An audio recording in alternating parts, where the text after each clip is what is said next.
मूल निवास लेकर उस पट्टी को लटकाकर मैं क्या करूंगा ये बता दो। आज जो लोग यहां पे भू कानून की बात कर रहे हैं उनके खेत तो बंजर पड़ चुके हैं। उनको नहीं मालूम मेरा खेत कहां है। मेरे खेत खलियान जब बंजर हो चुके हैं तब मैं भू कानून की तख्ती लटकाकर क्या करूंगा। मेरी मूल पहचान ये क्या देंगे। मेरी मूल पहचान मेरे बद्री केदार और मेरे पूर्वजों ने दे रखी है। मेरे डीएनए में है कि मैं पहाड़ी हूं। 25 से 30% वर्किंग जनरल हैं जी उत्तराखंड में जी, लेकिन किसी ने मूल निवास नहीं लिया। हम सत्ता हासिल करके स्वयं में तय करेंगे कि कौन यहां का मूल निवासी है और कौन नहीं है। मगर मैं नहीं बेच रहा, मैं बहुत दृढ़, मैं नहीं बेचता अपनी जमीन को। कौन खरीदेगा, कौन छीनेगा। है किसी की हिम्मत? टेक के खड़े हैं कि हमें मूल निवास प्रमाण पत्र दो। देखिए आप, और उस मूल प्रमाण पत्र मेरे बच्चों को नहीं मालूम कि उनको कुछ नहीं मिलेगा। नमस्कार साथियों, स्वागत आपका बगछट पर। मैं आपके साथ शोभन सत्य सिंह नेगी। साथियों, मूल निवास भू कानून की मांग उत्तराखंड में लगातार जोर पकड़ती जा रही है। लोग सोशल मीडिया से लेकर धरातल पर भी इसकी मांग को जोर दे रहे हैं। लगातार हम भी नए नए लोगों से बातचीत कर रहे हैं, उनके विचार जान रहे हैं कि मूल निवास को लेकर और भू कानून को लेकर वो क्या चाहते हैं, कि उनकी क्या सोच है कि उत्तराखंड में कैसा मूल निवास हो और कैसा भू कानून हो। इसी श्रृंखला में आज हमारे साथ है पूर्व सैनिक संगठन के महासचिव पीसी थपलियाल जी। थपलियाल जी, बहुत बहुत स्वागत आपका। धन्यवाद। थपलियाल जी, बीती 24 दिसंबर को हमने देखा कि उत्तराखंड का जो युवा है, बुजुर्ग है, सब सड़क पर उतर चुका था और भारी संख्या में सड़कों पर आए और मूल निवास भू कानून की मांग को जोर देने लगे। आप क्या मानते हैं कि कैसा मूल निवास उत्तराखंड में होना चाहिए? देखो, मूल निवास के बारे में बोलने से पहले जी मैं अपना थोड़ा सा परिचय ये दे दूं जी कि मैं पहाड़ की कंदराओं से पढ़कर जी हिंदुस्तान के लिए मैं मिसाइल लेने के लिए फ्रांस गया। अच्छा। और मैं हिंदुस्तान की जो डिफेंस फोर्स है उसके लिए मैं मिसाइल लाया।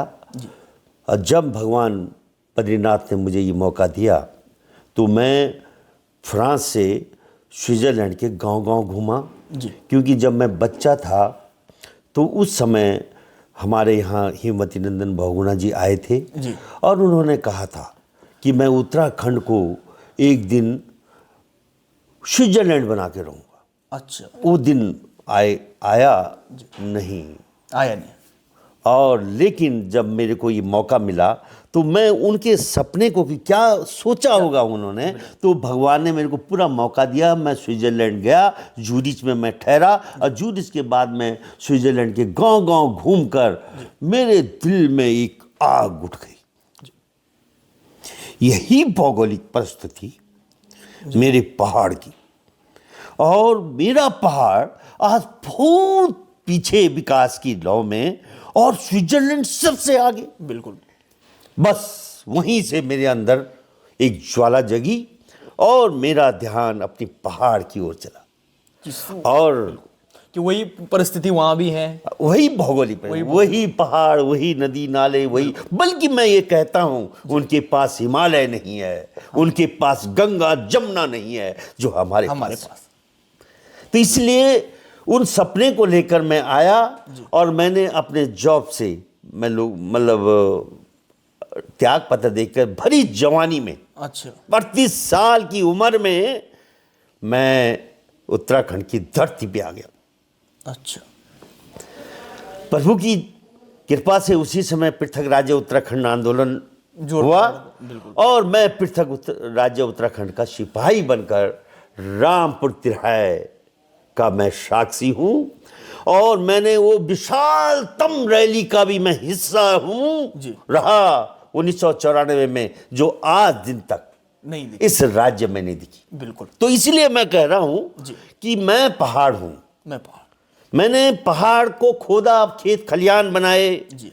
मैं स्वयं में पहाड़ अपना पेट भरता था। बिल्कुल। मैंने माधव सिंह भंडारी पैदा किया जिसने अपने बाहुबल से पहाड़ खोद कर नदी नायर निकाल दी। बिल्कुल। कूल माधव सिंह भंडारी द्वारा निकाली हुई कूल आज भी मलेथा में मौजूद है जी। इसलिए मैं श्रीदेव सुमन की संतान हूं, जिसने 84 दिन की भूख हड़ताल के बाद निरंकुश शासन के खिलाफ निरंतर लड़ाई लड़ी। और उसी तरह से उस साहस को लेकर मैं सोचा, मैं अपने एक पहाड़ को, जो उत्तर प्रदेश का एक हिस्सा था और जो विकास की लौ नहीं देख पा रहा था, ये सोच के कि वो लोग नहीं समझ पा रहे कि इस भूगोल का विकास कैसे हो, तो मैं उत्तराखंड आंदोलन में ये सोच के कि मैं इस भूगोल को उत्तर प्रदेश से अलग करके और इसको संवारूंगा, इसको ऐसे बनाऊंगा कि जो विश्व में हर आदमी बोलेगा कि ये है उत्तराखंड। लेकिन धीरे धीरे मेरे सपने चकनाचूर होते गए। राज्य आंदोलन के टाइम में मेरी एक हनक थी, माफिया मेरे से डरता था, मेरी जिधर मैं देखता था उधर धरती कांपती थी। लेकिन राज्य मिलने के बाद ऐसा ग्रहण लगा कि राजनीति ने अचानक हमारे हाथ से वो सपना छीन दिया। जिस सपने का उत्तराखंड बनाने के लिए सड़कों पर उतरे थे, सड़कों पे उतरे थे जी, कि राज काज अपना, नेता अपना कुछ। तो वो जब सपना छीना और 23 साल के बाद मुझे पता लगा कि अबे मेरा अस्तित्व ही खत्म है, तो मैंने एक आखिरी लड़ाई मूल निवास की इस धरती पे। आपने 24 दिसंबर को देखा जी, आप भी उसके साक्षी रहे और हम भी उसके साक्षी रहे जी। और वो जो आक्रोश युवाओं में फूटा, तो यहां से शुरुआत होता है कि आप मुझसे क्या जानना चाहते हैं। हम ये जानना चाहते हैं थपलियाल जी कि उत्तराखंड में कैसा मूल निवास हो, क्योंकि कई मतें हैं को बहुत सारे कह रहे हैं कि जो मूल निवास है, क्योंकि ये राज्य बना उत्तर प्रदेश से अलग है 2000 में, सन 2000 से जो यहाँ रह रहे हैं उनका मूल निवास बनाया जाए, या 1985 क्योंकि 15 साल पहले का, या जो 1950 का जो मूल निवास है उसको माना जाए। किसको, आप किसके पक्षधर हैं? मैं मूल निवास का तो पूरा समाज इस समय पक्षधर है, लेकिन एक खांटी पत्रकार जैसे मैं आपको एक इंटेलेक्चुअल युवा मानता हूं, मैं फौजी होने के नाते आपसे जानना चाहता हूं कि आपको क्या लगा कि मूल निवास अगर मेरे को मिल जाएगा तो मुझे क्या फायदा होगा? जो फायदे जनता गिना रही है, जनता के मन में ये सवाल है कि मूल निवास और अस्थायी निवास तो सिर्फ एक प्रमाण पत्र है, लेकिन इसके अलावा जो हमारे यहाँ के हुकूक है, उनमें जो हमारे यहाँ के मूल निवासी है उनको प्राथमिकता दी जाए, जो यहाँ के नौकरी हैं उनमें प्राथमिकता मिलनी चाहिए। इसी मांग को लेकर युवा सड़कों पर उतरा हुआ है।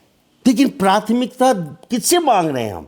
जिनके कारण 23 साल में मेरा राज्य की ये हालत हो गई है कि राज्य आईसीयू में चले गया है, जिसकी अर्थव्यवस्था खत्म हो चुकी है, जो कर्ज ले लेकर एक एक कदम आगे बढ़ा रहा है। उन्हीं के खिलाफ तो सड़कों पर उतर रहे हैं, उनसे मांग रहे हैं हम। मांग, सत्ता में वही बैठे हैं, जो सत्ता में बैठा हो उसी से तो मांगा जाएगा। तो आप बताइए किससे मांगना चाहिए?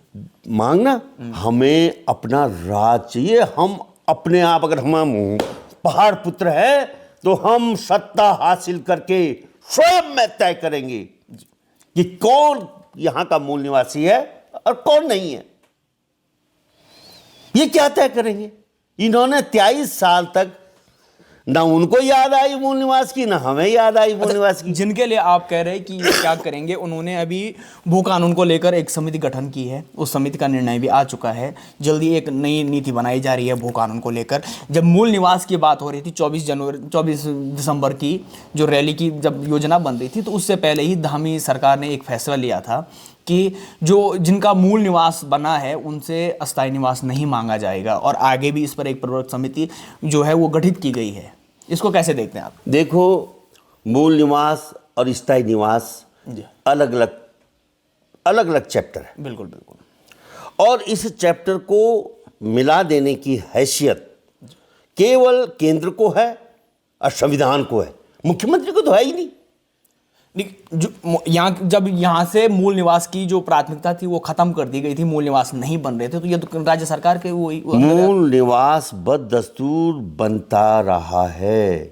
लेकिन उसके जो फायदे हैं, मतलब 2012 तक मूल निवास धड़ल्ले से मिले लोगों को राज्य बनने के बाद। मैं देखता था कि अरे भाई ये सारे मूल निवास ले रहे हैं, लेकिन मैं देखो हम लोग हैं, मैं हूँ, मेरी उम्र के जितने लोग हैं, जनरल हैं, कर्नल हैं, नेशनल सिक्योरिटी एडवाइजर हैं, चीफ ऑफ डिफेंस स्टाफ हैं, और वही बड़े बड़े पदासीन इस समय आप एक यहाँ पे लगभग 25 से 30% वर्किंग जनरल हैं जी उत्तराखंड में जी। लेकिन किसी ने मूल निवास नहीं लिया। हम गढ़वाल राइफल और कुमाऊं रेजिमेंट में भर्ती होते थे, हमसे ये नहीं पूछा जाता था कि तुम्हारा मूल निवास क्या है। हमें ओए बुला कहो छे तू, मैं रवीर बिट साहब चल गढ़वाल राइफल में भर्ती हो जा। ए तुम कहा? मैं कुमाऊं। अच्छा कुमाऊं रेजिमेंट भर्ती हो जा। मैं तो मेरठ से भर्ती हुआ भाई जी। मैं ये कह रहा हूं कि क्या मतलब क्या हो गया हमें। अच्छा, आप क्या चाहते हैं, पीसी थपलियाल क्या सोचते हैं, मूल निवास कैसा होना चाहिए, या इसके खाली मूल निवास प्रमाण पत्र बनना चाहिए, या जो हक है, जो मूल पहचान है उत्तराखंड की, उसको लेकर क्या सोचते हैं आप? मेरी मूल पहचान ये क्या देंगे? मेरी मूल पहचान मेरे बद्री केदार और मेरे पूर्वजों ने दे रखी है, मेरे डीएनए में है कि मैं पहाड़ी हूं। गुरु गोविंद सिंह की संतानें आज विश्व विख्यात हैं। उधम सिंह आपने देखा होगा, उसने बदला लिया था इंग्लैंड में जाके। भगत सिंह ने इस देश की आन बान शान के लिए झूल गया था। और सिखों ने, इन बलिदानियों ने कभी मूल निवास तो नहीं लिया था। आखिर तो आप क्या चाहते हैं, मूल निवास नहीं मिलना चाहिए? मूल निवास लेकर उस पट्टी को लटकाकर मैं क्या करूंगा ये बता दो। तो होना क्या चाहिए? देखो मूल निवास, जी। अगर देखो 1950 जब हम पढ़ते हैं तो मूल निवास जाति प्रमाण पत्र के लिए बहुत जरूरी है जी। मूल निवास ऐसा नहीं है ले लो तुम। मैं बहुत लाखों लोगों ने 10 से 25-30 लाख लोगों ने मूल निवास प्रमाण पत्र ले रखा है जी। और उनको पूछो कि तुमने आज दिन तक तुम्हें कौन सी वो मिल गई, क्या मिला तुम्हें? बिल्कुल। वो बोले साहब कुछ भी नहीं मिला। वो परेशान है। भाई कहां से मिलेगा? उपनल की नौकरी ले लो, बिल्कुल। पीआरडी में भर्ती हो जाओ भाई, ये अग्निवीर बन जाओ। जिन मुद्दों के लिए हमें लड़ना था, आज अग्निवीर ने मेरे गढ़वाल राइफल कुमाऊं रेजिमेंट का अस्तित्व मिटा दिया। गढ़वाली का गढ़वाल राइफल जय बद्री विशाल, कुमाऊनी का कुमाऊं रेजिमेंट जय मां काली। आज इन्होंने नाम तो रखे हैं और नाम के अंदर घुसा रहे पूरे देशवासी, सारे स्थायी निवासी, चाहे कोई कहीं का भी हो, वो गढ़वाल राइफल और कुमाऊं रेजिमेंट का हिस्सा अग्निवीर के माध्यम से बन सकता है। बिल्कुल। मेरी लड़ाई होनी चाहिए कि मेरे पहाड़ का जो मीन शान रही है जी, फौज, उसको मत छीनो, सरकार मत छीनो। वो है मेरे लिए, वो मेरी पहचान है।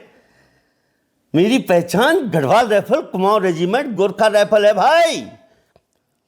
वो है मेरे अस्तित्व की लड़ाई जी। मेरी पहचान मेरी गंगा है, मेरी पहचान मेरा हिमालय है। तुमने गंगा मेरे से छीन ली है, तुमने। अच्छा, मैं आपको रोकना चाहता, आपने गंगा छीन ली है ये शब्द का, तो इसी को लेकर मूल निवास के साथ भू कानून की भी मांग हो रही कि हमारे जल जंगल जमीन बचे रहें। इसको कैसा भू कानून होना चाहिए? एक सशक्त भू कानून हिमाचल की तर्ज पर भी बात कर रहे हैं कि हिमाचल की तर्ज पर होना चाहिए। आप कैसे देखते हैं इसको? देखो, हम बहुत बारीकी से नहीं देख पा रहे हैं।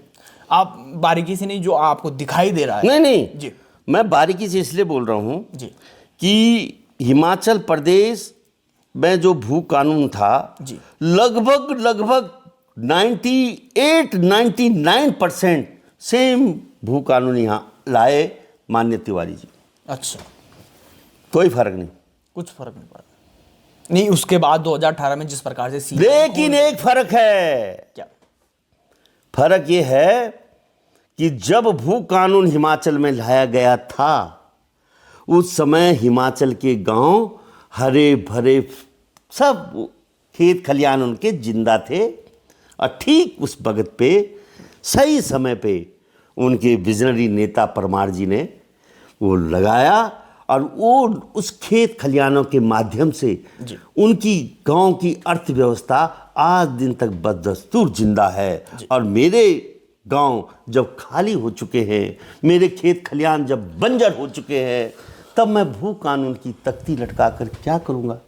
आप मैंने आपसे 2 सवाल पूछे, आपके दोनों के जवाब बिल्कुल घुमा के आप दे रहे हो। आप मूल निवास को लेकर भी आपने ये कहा कि मैं तख्ती लटका के क्या करूंगा, और भू कानून को लेकर भी आप कह रहे हैं कि मैं तख्ती लटका कर क्या करूंगा। नहीं तो मैं फौजी होने के नाते बहुत मतलब मैं नहीं बहुत बुद्धिमान नहीं हूं। मैं समझना चाहता हूं कि आज जो लोग यहाँ पे भू कानून की बात कर रहे हैं, उनके खेत तो बंजर पड़ चुके हैं। उनको नहीं मालूम मेरा खेत कहाँ है।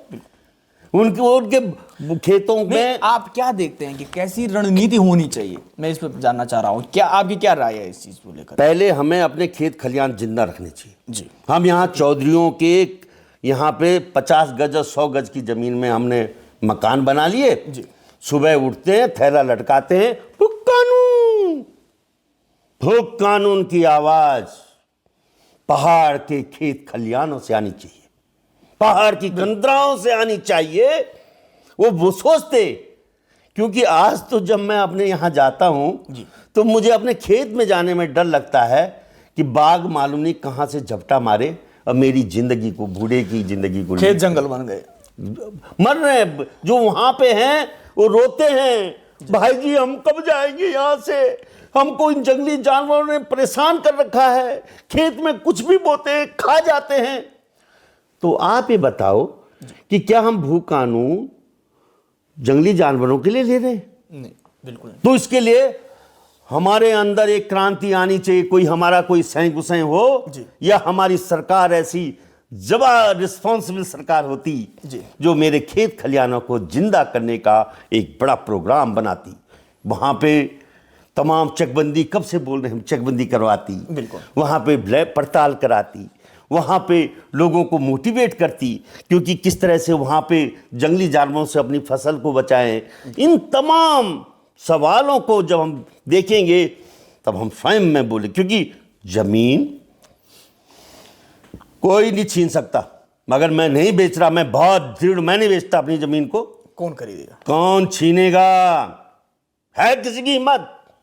आज उत्तराखंड में उस सिख समुदाय को देखो, उधम सिंह नगर बजाज में, जो आधे भारत को अन्न सप्लाई कर रहे हैं। बिल्कुल उनके खेत जिंदा हैं, लेकिन वो कभी भी भू कानून की लाइन में खड़े ही नहीं होते, मांगी नहीं उनकी भू कानून।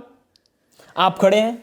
अरे मैं तो क्यों नहीं, मेरे पहाड़ी भाई खड़े हैं, तो पीछे थमलियाल खड़ा है। भू कानून मैं बोलूंगा, मैं जिंदा हूं जब तक मैं भू कानून बोलूंगा, मेरे भाई मेरा बहिष्कार कर देंगे नहीं तो। अच्छा, आपने एक जिक्र किया था कि ऐसी सरकार हो, वर्तमान सरकार से आपको ये उम्मीदें हैं? वर्तमान सरकार हमारी है ही नहीं। किसकी है? माफियों की। नहीं, चुना किसने उसको? जो चुनवाते हैं अपने को, जिन्हें आपने कहा कि हमारे लोगों ने तो चुनकर भेजा है। हमने चुन के, जनता और सरकार बिल्कुल अलग अलग रास्ते पे चल चुकी है। उत्तराखंड में सरकार का जनता से कोई सरोकार नहीं रहा, इसलिए 2 बार चुन के आई सरकार। सरकार 10 बार चुन के आएगी। अच्छा, उन्होंने इस तरह से सिस्टम बना लिया जी कि जब पैसे के बल पे ही चुनाव जीता जाएगा जी, तो पीसी थपलाल तो चुनाव मैदान में उतरेगा ही नहीं। वो तो जिसको चाहेंगे, जिसको बोलेंगे हर्षपति इस बार तेरे को टिकट ले ले, जिसको टिकट दे दिया, जिसको मुख्यमंत्री बना दिया। उत्तराखंड की जनता नहीं बनाती मुख्यमंत्री। अब जिस दिन उत्तराखंड की जनता समझ जाएगी कि हमको बेवकूफ बनाया जा रहा है, हमारी कमजोरी का फायदा उठाया जा रहा है जी, हमको किसी भी जो निर्णय है उसमें पूछा ही नहीं जा रहा। देखो हम क्या बोलते थे कि लखनऊ को नहीं मालूम साहब कि पहाड़ पर्वतीय विकास कैसे किया, यहाँ तो इनको भी नहीं मालूम कि पर्वत का विकास कैसे हो। नहीं तो हम उन लोगों की संतानें हैं जिन्होंने अपने हाथों से जनशक्ति मार्ग बनाए हैं, जिनको सरकारों की जरूरत नहीं थी। आज वो सरकारों के आगे घुटने टेक कर विवश हैं मूल निवास को मांगने के लिए। अपनी पहचान के लिए आज वो घुटने टेक के खड़े हैं कि हमें मूल निवास प्रमाण पत्र दो। देखिए आप, अब उस मूल प्रमाण पत्र पर मेरे बच्चों को नहीं मालूम कि उनको कुछ नहीं मिलेगा, कुछ नहीं मिलेगा। नौकरियां बिक चुकी हैं, नौकरियां सेल में हैं। जो सेल करता है वो बहुत बड़ा ताकतवर नेता बन जाता है तुम्हारे आगे। तुम उसके खिलाफ आंदोलन नहीं कर सकते मेरे बच्चों, तुम उनके खिलाफ भी आंदोलन नहीं कर सकते जो तुम्हारे आपराधिक संसाधनों को लूट रहे हैं और बेशुमार दौलत के मालिक बन रहे हैं। और तुम दिन प्रतिदिन दीवार में लगकर आखिरी लड़ाई लड़ने के लिए मजबूर हो गए हो। ये मेरा मानना है। चलिए, आपने अपना समय दिया, बहुत बहुत धन्यवाद आपका। मैंने आपसे जो सवाल किए थे आपने उनका जवाब दिया कि मूल निवास और भू कानून कैसा होना चाहिए। उत्तराखंड में पहले चकबंदी हो, जो खेत हैं, खेत खलियान हैं, वो पहले आबाद हो, उस पर लेकर आपने अपनी राय दी। आपका बहुत बहुत धन्यवाद। उम्मीद है कि हमारे दर्शकों को ये जानकारी पसंद आई होगी और आपको ऐसी तमाम जानकारी हम आपको देते रहेंगे। आप बने रहिए हमारे साथ और देखते रहिए बकछट.com।